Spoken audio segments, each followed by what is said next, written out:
اعوذ باللہ من الشیطان الرجیم بسم اللہ الرحمن الرحیم۔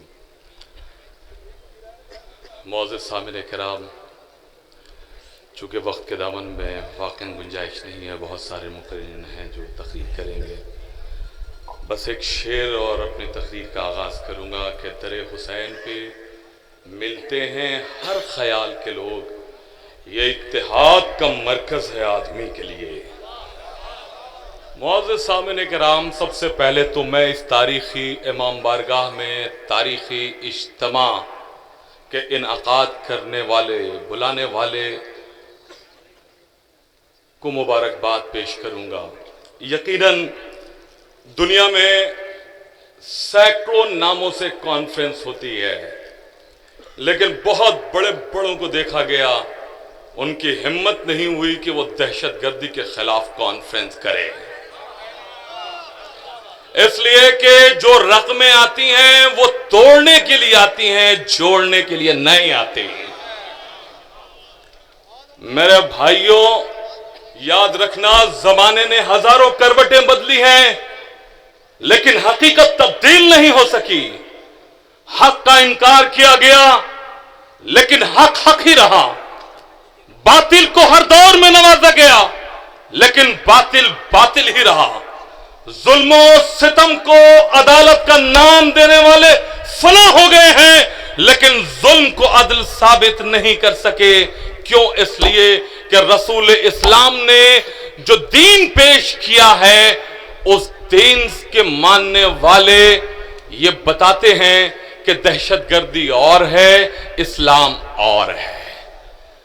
سب سے بڑا مسئلہ یہی ہے۔ اس کانفرنس کی ضرورت قائد ملت کو کیوں پیش آئی؟ اس لیے کہ آج دنیا کی سب سے بڑی سازش یہ ہے کہ اسلام کو دہشت گردی سے چھوڑ دیا جائے، تاکہ اسلام کی روح نکل جائے اور اسلام بھی ویسا ہی ہو جائے جیسے دیگر مذاہب ہیں۔ آپ کیا جانتے ہیں سازشیں؟ حالات اس موڑ پہ آ چکے ہیں کہ وہ افراد جنہوں نے اسلام کا لباس پہن لیا، اسی طرح یاد رکھیے گا، اسلام کو خطرہ بدر میں اتنا نہیں ہوا ہے، اسلام کو خیبر میں خطرہ نہیں ہوا، اسلام کو خطرہ خندق میں نہیں، جتنا اسلام کو خطرہ پہنچا ہے فتح مکہ میں۔ کیوں؟ اس لیے کہ دشمنان نے اسلام کا لبادہ اوڑھ کر اسلام میں داخل ہو گئے، اور یہ بھولا بھالا مسلمان ہر ملا کو دیکھ کے کہتا ہے آپ میرے قائد ہیں۔ او بدنصیب مسلمانوں، در آل محمد پر آؤ، تمہیں پتہ چل جائے گا کہ قیادت کسے کہتے ہیں۔ معزز سامعین کرام، یاد رکھیے گا، دہشت گردی کے بڑھنے کی سب سے بڑی وجہ یہ ہے کہ آپ نے حق بولنا چھوڑ دیا ہے، قرآن کی تعلیمات سے آپ ہٹ چکے ہیں۔ آپ جانتے ہیں کائنات کا پہلا مجرم ہے قابیل، جو ایک نبی کا بیٹا ہے۔ اللہ کو چاہیے تھا کہ نبی کے بیٹے کے قاتل ہونے کے اوپر پردہ ڈال دیتا۔ یاد رکھو، اگر تم اللہ والے ہو، اگر قرآن کی تلاوت کرتے ہو، تو تمہیں یاد رکھنا چاہیے کہ اللہ نے قابیل کے قتل کے اوپر پردہ نہیں رکھا۔ یہ نہیں دیکھا کہ میرے نبی کا بیٹا ہے، میں کیسے اپنے کتاب میں کہوں کہ یہ قاتل ہے۔ اللہ نے بتا دیا دنیا کو کہ دیکھو، رشتوں کو الگ الگ کر کے دیکھو، ہو سکتا ہے کہ نبی کا بیٹا ہو اور بد کردار ہو، اور ہو سکتا ہے کہ فرعون کی زوجہ ہو لیکن اتنی لائق ہو کہ اسے ہم اپنا بنا لیں۔ آپ سازشوں سے ہوشیار رہیں۔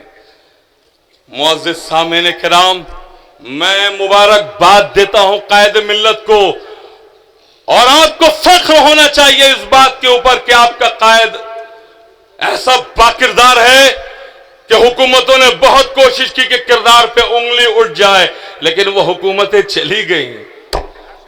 اپنے آپ کو سر سید ثانی کہنے والے آج اعتکاف میں چلے گئے ہیں، آج ان کی زبانیں بند ہو گئی۔ کیوں؟ اس لیے کہ یاد رکھیے گا، کبھی آفتاب کو چراغ دکھا کے آپ آفتاب کو شرمندہ نہیں کر سکتے۔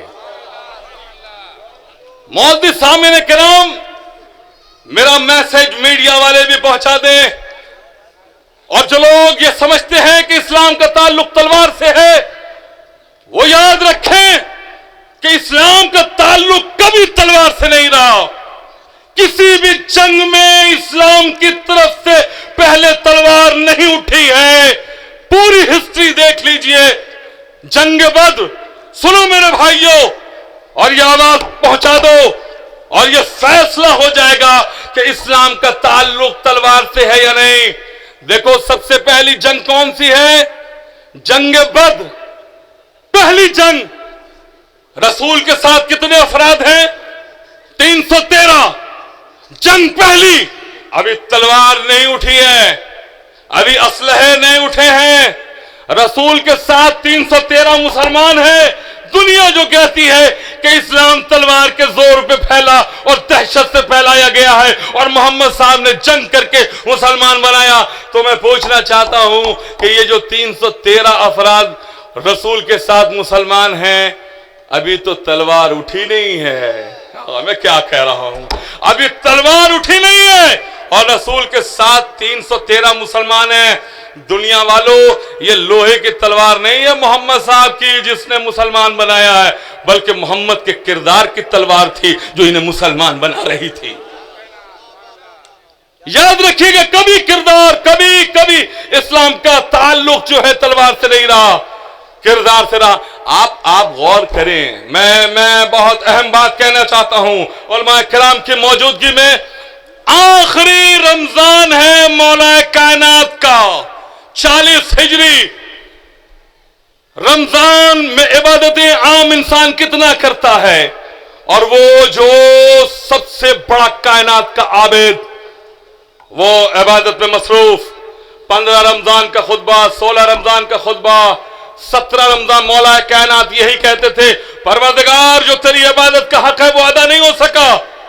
اور وہ وقت بھی آیا کہ جب ابن ملجم نے زہر آلود تلوار سر پہ ماری۔ سنو دنیا والوں، میں کیا کہنا چاہتا ہوں، جب زہر آلود تلوار سر پہ ماری، ایک شور، ایک ہنگامہ مسلمانوں میں، شور کریا بلند ہوا، آواز دی گئی کہ پکڑ کے لایا جائے۔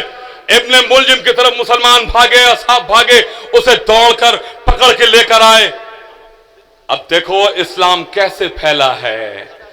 جب مولا کائنات کے نگاہوں کے سامنے ابن ملجم آیا ہے، کھینچتے ہوئے، رسی سے باندھے ہوئے کھینچتے ہوئے مسلمان لا رہے تھے، مولا کائنات نے فرمایا، بیٹا حسن، ان سے کہو کہ اس کے ہاتھوں کے رسیوں کو کھول دیا جائے، اس کے پاؤں کے رسیوں کو کھول دیا جائے۔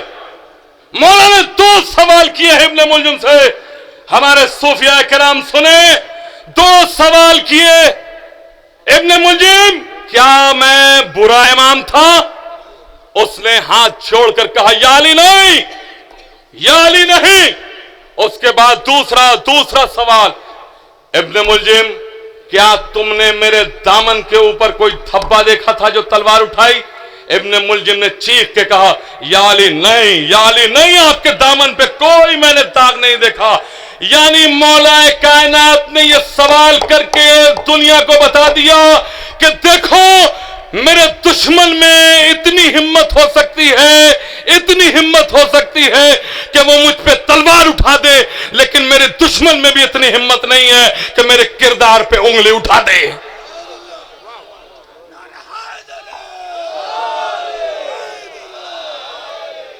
اسلام کا تعلق کبھی تلوار سے نہیں رہا۔ یہ دہشت گرد جو آپ کو نظر آ رہے ہیں، ان کا تعلق اسلام سے نہیں ہے۔ سورہ مائدہ کی 32ویں آیت، آفتاب شریعت نے اس آیت کی تلاوت کی۔ جو شخص بغیر عذر شرعی کے کسی شخص کا قتل کر دے تو اس نے ایک انسان کا قتل نہیں کیا بلکہ پوری انسانیت کا قتل کیا۔ اب بتاؤ دنیا والوں کہ جو اللہ کی نگاہ میں ایک شخص پوری انسانیت کو نمائندہ ہے، کیا وہ اپنے حبیب سے کہے گا کہ جب تبلیغ کرو تو گلا کاٹ کے کرو؟